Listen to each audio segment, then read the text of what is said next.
নমস্কাৰ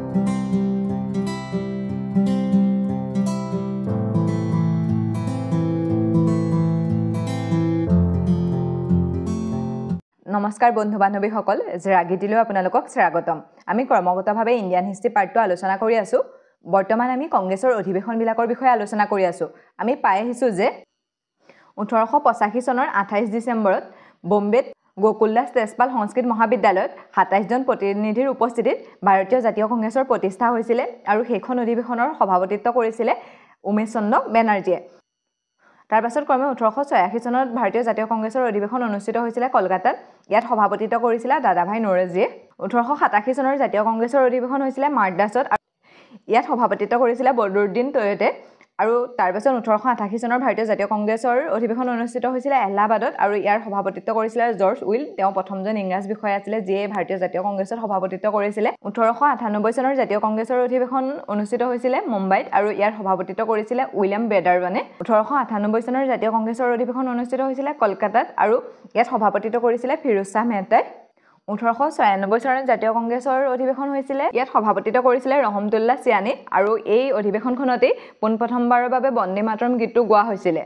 1905 চনৰ জাতীয় কংগ্ৰেছৰ অধিৱেশন অনুষ্ঠিত হৈছিলে বাৰাণসীত আৰু ইয়াত পোনপ্ৰথমবাৰৰ বাবে স্বদেশী আন্দোলনৰ প্ৰস্তাৱ গৃহীত কৰা হৈছিলে। 1906 চনৰ জাতীয় কংগ্ৰেছৰ অধিৱেশন হৈছিলে কলকাতাত আৰু ইয়াত পোনপ্ৰথমে স্বৰাজ শব্দটো উচ্চাৰণ কৰা হৈছিলে আৰু সেইটো কৰিছিলে দাদাভাই নৌৰোজীয়ে। 1907 চনৰ জাতীয় কংগ্ৰেছৰ অধিৱেশন অনুষ্ঠিত হৈছিলে চুৰাটত আৰু তাতে কংগ্ৰেছৰ দুটা ভাগত বিভাজন হৈছিলে গৰম দল আৰু নৰম দল হিচাপে। 1908 চনত জাতীয় কংগ্ৰেছৰ অধিৱেশন হৈছিলে মাদ্ৰাছত। 1911 চনৰ জাতীয় কংগ্ৰেছৰ অধিৱেশন হৈছিলে কলকাতা। ইয়াত পোনপ্ৰথমবাৰৰ বাবে জনগণ মন গীতটো ৰাজহুৱাভাৱে গোৱা হৈছিলে আৰু ইয়াত সভাপতিত্ব কৰিছিলে বিখন নাৰায়ণ ধৰে। 1916 চনত জাতীয় কংগ্ৰেছৰ অধিৱেশন হৈছিলে লক্ষ্ণৌত আৰু ইয়াত সভাপতিত্ব কৰিছিলে অম্বিকা চন্দ্ৰ মজুমদাৰে। ইয়াত পুনৰ গৰম দল আৰু নৰম দলক লগ লগাই দিয়া হৈছিলে আৰু লগতে মুছলিম লীগকো কংগ্ৰেছৰ লগত লগ লগাই দিয়া হৈছিলে। তাৰপাছত আহিলে 1917 চনৰ জাতীয় কংগ্ৰেছৰ অধিৱেশন। সেইখন অনুষ্ঠিত হৈছিলে কলকাতাত আৰু ইয়াত পোনপ্ৰথমবাৰৰ বাবে এগৰাকী মহিলাই অধ্যক্ষতা কৰিছিলে, তেওঁ হৈছে এনি বেচাণ্ট। 1918 চনত জাতীয় কংগ্ৰেছৰ অধিৱেশন হৈছিলে আৰু ইয়াত প্ৰথমবাৰ সভাপতিত্ব কৰিছিলে মদন মোহন মালৱীয় আৰু দ্বিতীয়বাৰ হাছান ইমামে নেতৃত্ব দিছিলে আৰু সেই সময়ত পুনৰ কংগ্ৰেছৰ বিভাজন হৈছিলে। 1920 চনৰ জাতীয় কংগ্ৰেছৰ অধিৱেশন অনুষ্ঠিত হৈছিলে নাগপুৰত আৰু ইয়াতে অসহযোগ আন্দোলনৰ প্ৰস্তাৱ গ্ৰহণ কৰা হৈছিলে। 1922 চনত জাতীয় কংগ্ৰেছৰ অধিৱেশন অনুষ্ঠিত হৈছিলে গয়াত। পুনৰ কংগ্ৰেছৰ মাজত বিভাজন আহিছিলে। ইয়াত পৰিৱৰ্তনশীল আৰু অপৰিৱৰ্তনশীল দুটা ভাগত ভাগ হৈছিলে, কিন্তু এইটো সাংকেতিক বিভাজন বুলি কোৱা হয়। ইয়াৰ পাছতেই 1 জানুৱাৰী 1923 চনত মতিলাল নেহৰু আৰু চি.আৰ. দাসৰ নেতৃত্বত স্বৰাজ দলৰ গঠন হৈছিলে। 1923 চনত জাতীয় কংগ্ৰেছৰ অধিৱেশনত সভাপতিত্ব কৰিছিলে মৌলানা আবুল কালাম আজাদে। তেওঁ যিসকল সভাপতি হৈছিলে সকলোতকৈ সৰু বা কম বয়সত সভাপতি হৈছিলে। 1924 চনৰ জাতীয় কংগ্ৰেছৰ অধিৱেশনত মহাত্মা গান্ধীয়ে সভাপতিত্ব কৰিছিলে আৰু সেইখনেই মহাত্মা গান্ধীয়ে সভাপতিত্ব কৰা একমাত্ৰ অধিৱেশন আছিলে। 1925 চনৰ জাতীয় কংগ্ৰেছৰ অধিৱেশন অনুষ্ঠিত হৈছিলে কানপুৰত, অধ্যক্ষতা কৰিছিলে সৰোজিনী নাইডুৱে। 1926 চনৰ জাতীয় কংগ্ৰেছৰ অধিৱেশন হৈছিলে গুৱাহাটীত। কংগ্ৰেছৰ যিসকল সদস্য আছিলে সকলোৱে খাকী পোছাক পিন্ধাটো বাধ্যতামূলক কৰিছিলে। আজি আমি চাম 1927 চনৰ ভাৰতীয় জাতীয় কংগ্ৰেছৰ অধিৱেশনৰ পৰা। 1927 চনৰ ভাৰতীয় জাতীয় কংগ্ৰেছৰ অধিৱেশন অনুষ্ঠিত হৈছিলে মাদ্ৰাছত আৰু ইয়াত সভাপতিত্ব কৰিছিলে মুক্তাক আহমেদ আনচাৰীয়ে আৰু এই সময়ত আমাৰ ভাৰতলৈ চাইমন কমিশ্যন আহিছিলে। আমি সকলোৱে নিশ্চয় জানো 1919 চনত এখন ভাৰত শাসন অধিনিয়ম আহিছিলে আৰু সেই অধিনিয়মৰ অনুসৰি কোৱা হৈছিলে যে প্ৰত্যেক 10 বছৰৰ মূৰে মূৰে ভাৰতলৈ এখন অধিনিয়ম আহিব আৰু যিখনৰ জৰিয়তে ভাৰতত কি উন্নয়ন হৈছে বা কি আমি কাম কৰিব লাগিব সেইবিলাক চোৱা হ'ব। আৰু সেই অনুসৰি 1927 চনত এখন কমিশ্যন আহিছিলে যিখনৰ নাম হৈছে চাইমন কমিশ্যন। কিন্তু ভাৰতত যে উন্নয়ন হৈছে, ভাৰতত কি কাম হৈছে সেইবিলাক চাবলৈ আমাৰ ভাৰতীয় মানুহখিনিহে গম পাব। কিন্তু আমাৰ সেই যিখন কমিশ্যন আহিছিলে সেই কমিশ্যনখনত 7জন ইংৰাজ বিষয়াকে ৰখা হৈছিলে। ইয়াত কোনো ভাৰতীয় লোকক ৰখা হোৱা নাছিলে। সেই চাইমন কমিশ্যনৰ বিৰোধিতা কৰিছিলে। চাইমন কমিশ্যনৰ বিৰোধিতা কৰিয়ে লালা লাজপত ৰায়ৰ মৃত্যু হৈছিলে, তেওঁক লাঠিৰে মৰিয়ে হত্যা কৰা হৈছিলে। আৰু কংগ্ৰেছৰ এই 1927 চনৰ যিখন অধিৱেশন হৈছিলে তাতেই চাইমন কমিশ্যনৰ বৰ্জনৰ সিদ্ধান্ত গ্ৰহণ কৰা হৈছিলে। 1929 চনৰ জাতীয় কংগ্ৰেছৰ অধিৱেশন সেইখন অনুষ্ঠিত হৈছিলে লাহোৰত আৰু ইয়াত জৱাহৰলাল নেহৰুৱে সভাপতিত্ব কৰিছিলে। এই অধিৱেশনখনত ইয়াত পূৰ্ণ স্বৰাজৰ কথা কোৱা হৈছিলে। ইয়াতে সিদ্ধান্ত লোৱা হৈছিলে যে 5 বছৰ মানে আমাৰ কংগ্ৰেছৰ অধিৱেশন প্ৰত্যেক বছৰে ডিচেম্বৰ মাহত অনুষ্ঠিত হয়। তেতিয়ালৈকে মানে ডিচেম্বৰ মাহত অনুষ্ঠিত হৈ আছিলে। তেতিয়া কৈছিলে যে 5 বছৰৰ পৰা কংগ্ৰেছৰ অধিৱেশন জানুৱাৰী মাহত হ'ব আৰু সেই অধিৱেশনত কৈছিলে 5 বছৰৰ মানে জানুৱাৰী, অৰ্থাৎ 1929 চনৰ ডিচেম্বৰত মিটিং হৈছে আৰু 1930 চনৰ জানুৱাৰী মাহৰ শেষৰটো দেওবাৰ, সেই শেষৰটো দেওবাৰে আমাৰ ভাৰতৰ স্বাধীনতা দিৱস পালন কৰা হ'ব। আৰু সেই অনুসৰি 1930 চনৰ 26 জানুৱাৰীৰ দিনাখন ৰবি নদীৰ কিনাৰত ভাৰতীয় জাতীয় পতাকা উত্তোলন কৰা হৈছিলে আৰু সেই দিনাখনৰ পৰা 1947 চনত যেতিয়ালৈকে ভাৰত স্বাধীন হোৱা নাছিলে তেতিয়ালৈকে সেই দিনটোৱে অৰ্থাৎ 26 জানুৱাৰীৰ দিনটোৱে ভাৰতৰ স্বাধীনতা দিৱস হিচাপে পালন কৰা হৈছিলে যেতিয়া ভাৰত স্বাধীন হ'ল তেতিয়াতো আমাৰ স্বাধীনতা দিৱসটো বেলেগ হৈ গ'ল ন তেতিয়া 15 আগষ্ট হ'ল আৰু সেই কাৰণে যেতিয়া আমাৰ সংবিধানখন লেখি হ'ল সেই সংবিধানখন 26 জানুৱাৰীত লোৱা হ'ল আৰু সেই স্বাধীনতা দিৱসটোকে বৰ্তমান গণৰাজ্য দিৱস হিচাপে পালন কৰা হয় অৰ্থাৎ 1929 চনৰ কংগ্ৰেছৰ অধিৱেশনত পূৰ্ণ স্বৰাজৰ বিষয়টো উত্থাপন কৰা হৈছিলে বা হেতু গৃহীত কৰা হৈছিলে আৰু ইয়াত সভাপতিত্ব কৰিছিলে পণ্ডিত জৱাহৰলাল নেহৰুৱে সেইখন অনুষ্ঠিত হৈছিলে লাহোৰত তাৰ পাছত আহিলে 1931 চনৰ জাতীয় কংগ্ৰেছৰ অধিৱেশন এই অধিৱেশনখন অনুষ্ঠিত হৈছিলে কাঞ্চীত ইয়াত সভাপতিত্ব কৰিছিলে চৰ্দাৰ বল্লভভাই পেটেলে এই অধিৱেশনখনত মৌলিক অধিকাৰৰ কথা কোৱা হৈছিলে আৰু এই অধিৱেশনখনতে যিখন গান্ধী ইৰবিন চুক্তি সেই গান্ধী ইৰবিন চুক্তিখনৰ স্বাক্ষৰ কৰা হৈছিলে কি হৈছিলে আমি পাইছো সাইমন কমিছন অহাৰ পাছত ভাৰতত বহুত বিদ্ৰোহ হৈছিলে আৰু তাৰ পাছতে 1930 চনত মহাত্মা গান্ধীয়ে দাণ্ডী যাত্ৰা আৰম্ভ কৰিছিলে আৰু সেই সময়ত ইংৰাজসকল মানে ইমান ৰেডি নাছিলে যে ভাৰতত কিবা এটা বিদ্ৰোহ হলে মানে তেওঁলোকে কাম কৰিব পাৰিব সেই কাৰণে সেই সময়ৰ গভৰ্ণৰ আছিলে ইৰবিনৰ ওপৰত এটা মানে প্ৰেছাৰ আহিছিলে যে ভাৰতত যিকোনো প্ৰকাৰে শান্ত কৰি ৰাখিব লাগে প্ৰথম অৱস্থাত মহাত্মা গান্ধীয়ে 11 চুক্তি মাং বুলি এখন চুক্তি দিছিলে ইৰবিনৰ হাতত কিন্তু প্ৰথম অৱস্থাত তেওঁ সেইখন গ্ৰহণ কৰা নাছিলে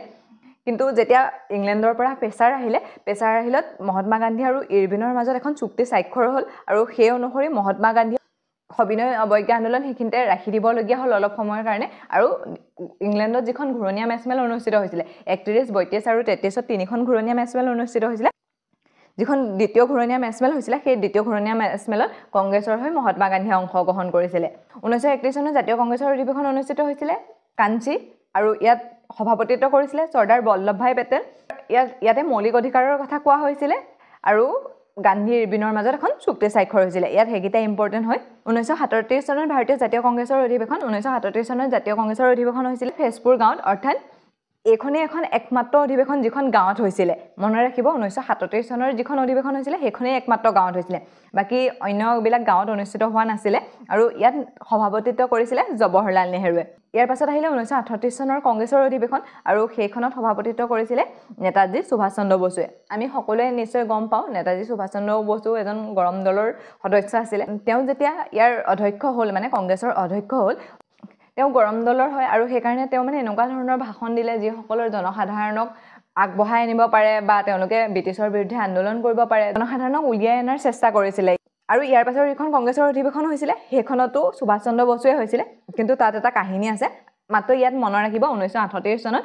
হৰিপুৰাত হৈছিলে আৰু নেতাজী সুভাষ চন্দ্ৰ বসুৱে তাৰ সভাপতিত্ব কৰিছিলে 1939 চনৰ জাতীয় কংগ্ৰেছৰ অধিৱেশন আৰু সেই অধিৱেশনখনকো সুভাষ চন্দ্ৰ বসুৱে সভাপতিত্ব কৰিছিল অধিৱেশনখন অনুষ্ঠিত হৈছিলে ত্ৰিপুৰীত কিন্তু হেতু ত্ৰিপুৰী সংকট বুলি কোৱা হয় কাৰণ কি হৈছিলে সকলোৱে নিশ্চয় জানো 1939 চনত দ্বিতীয় বিশ্বযুদ্ধ আৰম্ভ হৈ গ'ল আৰু যেতিয়া 1937 চনত আমাৰ যিখন প্ৰান্তীয় নিৰ্বাচন হৈছিলে সেই অনুসৰি 8জন কংগ্ৰেছৰ লোকেও জিকিছিলে আৰু দুজন মুছলিম লীগৰ পৰা আহিছিলে আৰু যেতিয়া 1929 চন হ'ল 1929 চনত সেই কংগ্ৰেছৰ 8জন লোকে পদত্যাগ কৰিছিলে কাৰণ এটো কাৰণে পদত্যাগ কৰিছিলে যে ভাৰতক নুসুধাকৈ ইংৰাজসকলে কৈছিলে যে 3 লাখ ভাৰতীয় সৈনিকে ইংৰাজৰ হৈ যুদ্ধ কৰিব সেই কাৰণে এই 8জন যে লোক আছিল তেওঁলোকে তাৰ পৰা পদত্যাগ কৰিলে খেতু এটা সংকট আছে ইফালে দ্বিতীয় বিশ্বযুদ্ধ আৰম্ভ হৈছে আৰু কংগ্ৰেছৰ ভিতৰ ভাগতো তেওঁলোকৰ অন্তকন্দল আৰম্ভ হৈ গৈছিলে যেতিয়া 1938 চনত সুভাষ চন্দ্ৰ বসু হ'ল তেওঁ মানে দেশৰ কাৰণে ভাষণ দিলে মানুহে মানে উলাই আহিলে আৰু মহাত্মা গান্ধীয়ে সেই কথাটো গম পাইছিলে যদি তেনেকুৱা ধৰণৰ কিবা এটা হিংসাত্মক কাৰ্য সংঘটিত হয় ধৰক মানুহক উৎসাহ দি দিলে তেওঁলোকৰ নিজৰ দেশপ্ৰেম জাগি উঠিলে ক'বাত কিবা এটা কৰি দিব হিংসাত্মক কাৰ্য তেতিয়া মানে কংগ্ৰেছৰ প্ৰতিবন্ধকতা আহি যাব সেই কথাটো গান্ধীজীয়ে বাৰুকৈ গম পাইছিলে আৰু সেই কাৰণে সুভাষ চন্দ্ৰ বসুক মানে তেওঁ পুনৰ সভাপতি বা অধ্যক্ষ হোৱাটো বিচাৰা নাছিলে সেই কাৰণে মহাত্মা গান্ধীয়ে সুভাষ চন্দ্ৰ বসুৰ বিপৰীতে পটাবী সীতাৰাময়ক সভাপতি হ'বলৈ কৈছিলে কিন্তু সুভাষ চন্দ্ৰ বসুৱে তেওঁ সভাপতি হ'ব বিচাৰিছিলে আৰু সেইখন অধিৱেশনত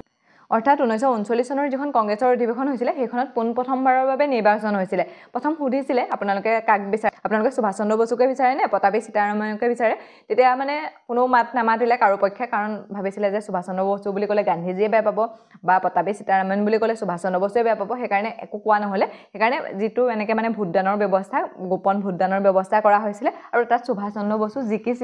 জিকি পেলাই তেওঁ সভাপতিও হৈছিলে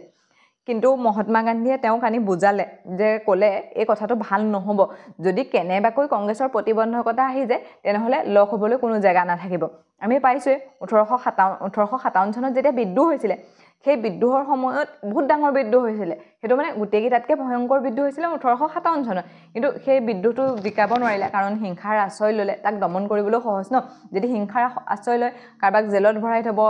কাৰোবাক হত্যা কৰিব বিদ্ৰোহটো দমন কৰি দিব যদি কংগ্ৰেছৰ ওপৰত প্ৰতিবন্ধকতা আহে তেতিয়া মানুহখিনি লগ হ'বলৈ জেগা নাইকিয়া হ'ব তেতিয়া মানে মই সুভাষ চন্দ্ৰ বসু ক'লে আৰু তোমাৰ মতাদৰ্শ বেলেগ তুমি বেলেগকৈ মানে নিজে এটা সংগঠন কৰি লোৱা য'ত তুমি নিজৰ কামখিনি ফুলফিল কৰিব পাৰা তুমিতো ইয়াত থাকি এইখিনি কাম ফুলফিল কৰিব পৰা নাই তেতিয়া সুভাষ চন্দ্ৰ বসুৱে দুমাহমান মানে সভাপতি হৈ থাকিলে আৰু তাৰপাছত তেওঁ পদত্যাগ কৰিলে আৰু পদত্যাগ কৰি পেলাই তেওঁ ফৰৱাৰ্ড ব্লক নামৰ এটা সংস্থা স্থাপন কৰিলে আমি সেইবিলাকৰ বিষয়েতো পঢ়িছিলোঁ ন তেওঁ ফৰৱাৰ্ড ব্লক স্থাপন হ'ল সেইফালে আৰু এইফালে কংগ্ৰেছৰটো সভাপতি পদটো খালী হৈ গ'ল তেতিয়া পটাবী সীতাৰাময়ক সভাপতি হ'বলৈ কৈছিলে কিন্তু তেওঁ নহ'লে আৰু ধৰক তেওঁ এবাৰ হাৰিলে সেইকাৰণে তেওঁ বেয়াও পালে তাৰপাছত ৰাজেন্দ্ৰ প্ৰসাদ ইয়াৰ সভাপতিত্ব হৈছিলে আৰু সেইকাৰণে সেই সময়টোক ত্ৰিপুৰী সংকট বুলি কোৱা হয় ভাবক মানে সব ফালৰ পৰা সেইটো টাইমত প্ৰেছাৰ আছিলে দ্বিতীয় বিশ্বযুদ্ধও হৈছে কংগ্ৰেছৰ নিজৰ মাজত মানে অন্তকণ্ডল মানে আৰু শেষলৈকে গৈ সেই অধ্যক্ষ পদটো লৈ পেলাই বহুত খোৱা কামোৰাও হৈছিলে তাৰপাছত 1940 চন হ'ল 1940 চনত মুছলিম লীগৰ মানে বহুত শক্তিশালী হিচাপে কাম কৰিছিলে বহুত এক্টিভ হৈ গৈছিলে সেই সময়ত তেতিয়া মুছলিম লীগৰ যিখন লাহোৰত অধিৱেশন হৈছিলে সেই লাহোৰৰ অধিৱেশনত জিন্নাই সভাপতিত্ব কৰিছিলে আৰু তাতে তেওঁলোকে পৃথক পাকিস্তানৰ দাবী কৰিছিলে 1940 চনৰ যিখন ভাৰতীয় জাতীয় কংগ্ৰেছৰ অধিৱেশন হৈছিলে তাত সভাপতিত্ব কৰিছিলে আবুল কালাম আজাদে আমি তেওঁৰ বিষয়ে আগতে পাই আহিছোঁ ন 1923 চনতো এবাৰ সভাপতি হৈছিলে আৰু যিটো তেওঁ মানে বহুত কম বয়সত সভাপতিত্ব কৰিছিলে আমি সেই বিষয়ে পঢ়িছোৱে ন আৰু 1940 চনত যেতিয়া তেওঁ সভাপতি হ'ল তেতিয়াৰ পৰা তেওঁ স্থায়ী হৈ আছিলে 1946 চনলৈকে তেতিয়াৰ পৰা মানে কোনো ধৰণৰ আকৌ নতুন সভাপতি বা নতুনকৈ বিচৰা এনেকুৱা ধৰণৰ কোনো কথা অহা নাছিলে তেওঁ 1940 চনৰ পৰা 1946 চনলৈকে স্থায়ী হিচাপে সভাপতিত্ব গ্ৰহণ কৰিছিলে কিন্তু 1946 চনত যেতিয়া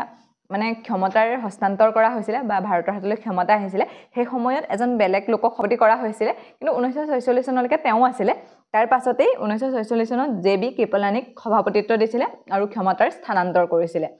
1942 চনৰ জাতীয় কংগ্ৰেছৰ অধিৱেশন অনুষ্ঠিত হৈছিলে বম্বাইত আমি সকলোৱে জানোৱে ন 1942 চনৰ 8 আগষ্টৰ পৰা ভাৰত ত্যাগ আন্দোলন হৈছিলে আৰু 1942 চনৰ যিখন কংগ্ৰেছৰ অধিৱেশন হৈছিলে তাতে ভাৰত ত্যাগ আন্দোলনৰ কথা ঘোষণা কৰা হৈছিলে ঠিক আছে কংগ্ৰেছৰ বিষয়ে বহুত লোকে কৈছিলে মানে কংগ্ৰেছ কি বা কংগ্ৰেছৰ লৈ কিছুমান মন্তব্য আগবঢ়াইছিলে ইয়াত মই এড কৰা নাই বাৰু আপোনালোকে সেইখিনি মই কৈ দিছোঁ এবাৰ শুনি ল'ব লৰ্ড ডাফৰিন যিজন মানে কংগ্ৰেছ প্ৰতিষ্ঠাৰ সময়ত আছিলে গভৰ্ণৰ তেওঁ কৈছিলে কংগ্ৰেছ এমুঠি মানুহৰ সংগঠন মানে কেইজনমান মানুহ লগ লাগি এটা গোট হৈছে আমি তাক ভয় কৰিবলগীয়া নাই প্ৰথম কংগ্ৰেছ স্থাপন কৰি মানে তেওঁলোকে অলপ ভয়ো খাইছিলে তাৰপিছত লৰ্ড কাৰ্জন নামৰ যিজন গভৰ্ণৰ আহিছিলে তেওঁ কংগ্ৰেছৰ বিষয়ে কৈছিলে কাৰণ তেওঁ সময়ত কংগ্ৰেছ বিভাজন হৈছিলে আৰু তেওঁ মনে প্ৰাণে বিচাৰিছিলে কংগ্ৰেছ বিভাজন হওক বা কংগ্ৰেছ ধ্বংস হওক আৰু সেইকাৰণে তেওঁ কৈছিলে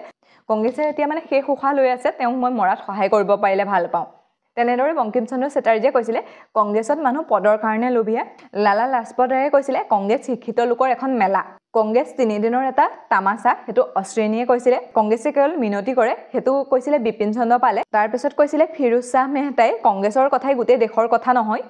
মহাত্মা গান্ধীয়ে কৈছিলে মই দেশৰ এমুঠি বালিয়ে কংগ্ৰেছতকৈ এটা ডাঙৰ সংগঠন গঠন কৰিব পাৰোঁ যেতিয়া মানে ভাৰত ত্যাগ আন্দোলনৰ সময় হৈছিলে সেই সময়ত জৱাহৰলাল নেহৰুৱে মানে আন্দোলনটো কৰিবলৈ ষ্টাৰ্ট কৰিবলৈ ইচ্ছা কৰা নাছিলে আৰু তেতিয়া কৈছিলে যে কংগ্ৰেছৰ নিচিনা মই এটা ডাঙৰ সংগঠন খুলিব পাৰোঁ বুলি মহাত্মা গান্ধীয়ে কৈছিলে তাৰপিছত অৰবিন্দ ঘোষে কৈছিলে কংগ্ৰেছ ভিক্ষা খোজা এটা সংগঠন মহাত্মা গান্ধীয়ে আকৌ কৈছিলে কংগ্ৰেছক এতিয়া শেষ কৰি দিব লাগে যেতিয়া ভাৰত স্বাধীন হ'ল তাৰপিছত কংগ্ৰেছ মানে নাইকিয়া কৰি দিব লাগে বুলি কৈছিলে কিন্তু সেইটো নহ'লে আৰু সেইটো নোহোৱাৰ কাৰণে বহুত ভালো হ'ল বাৰু তেতিয়া নহ'লে নেতৃত্ব দিবলৈ কোনো নাথাকিলেহেঁতেন এইফালে মহাত্মা গান্ধীকো গুলীয়াই হত্যা কৰা হ'ল তেনেকৈ বহুত মানুহো সেই সময়ত মৃত্যু হ'ল নেতৃত্বত থকা ঠিক আছে আজিৰ ইম্পৰ্টেণ্টকেইটা এবাৰ চাই লওঁ 1927 চনৰ জাতীয় কংগ্ৰেছৰ অধিৱেশন অনুষ্ঠিত হৈছিলে মাদ্ৰাছত ইয়াত সভাপতিত্ব কৰিছিলে মুফতা আহমেদ আনচাৰীয়ে